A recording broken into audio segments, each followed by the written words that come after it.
سوال کړو چې موږ د الله پاک جل شانه پیغمبر را لېږي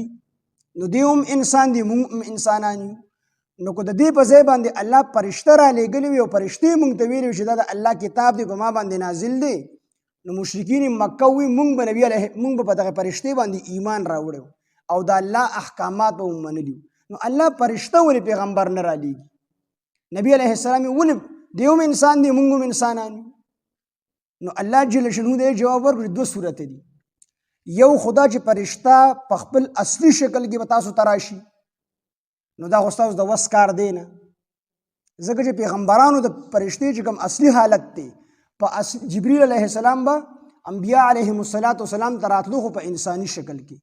په خپل اصلي شکل کې صرف رسول الله صلی الله علیه وسلم لیدلی دی او نبی علیه السلام بېهوشه شوی دی نو د فرشتې په اصلي شکل کې د انسان لپاره لیدل دا مشکل دی په دنیا کې نشي کولی څوک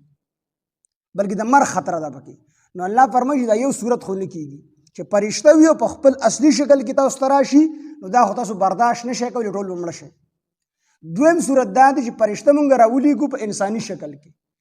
او تاسو ته ووایي چې د الله احکامات په ما باندې راځي او د الله پاک د احکامات ومنئ یعنې د پیغمبر په ځای مونږ فرشته راولیږو خو صرف په انساني شکل کې راولیږو نو بیا به هم ستاسو هغه شک چې کوم دی ختم نشي تاسو بیا هم دا اعتراض کوئ چې دا خو د انسان په شان دی فرشته ده موږ له د فرشتې په شان فرشته پکار ده ستاسو هغه شک به بیا هم باقي وي مطلب دی تاسو ایمان نه راوړئ چې تنګول کوئ دلته الله جواب ورکوي ولو جعلنا کو چرې مونږ جوړ کړی وي هو د پیغمبر لره ملکن فرشته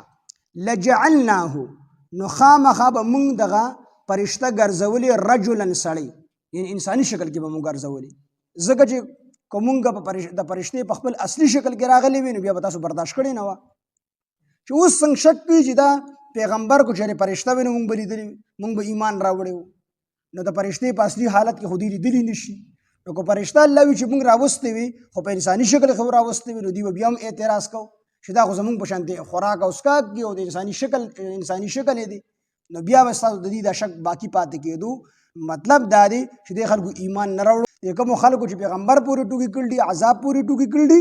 نو الله فرمایي چې دا یوازې پیغمبر تا پورې دا خلک ټوکې نه کوي بلکې ستا نه چې مخکې څومره انبیا علیهم السلام تېر شوي دي هغه ټولو خلکو هغه ټولو پیغمبرانو پسې ټوکې شوي دي او د هغې ټوکو په بدله کې هغه خلکو ته عذاب میلاو شوی دی لہذا تا پسې چې ستا د امتیان ټوکې کي مشرکین مکه نو دوی ته به هم عذاب میلاویږي او ته په دې باندې خفه کېږم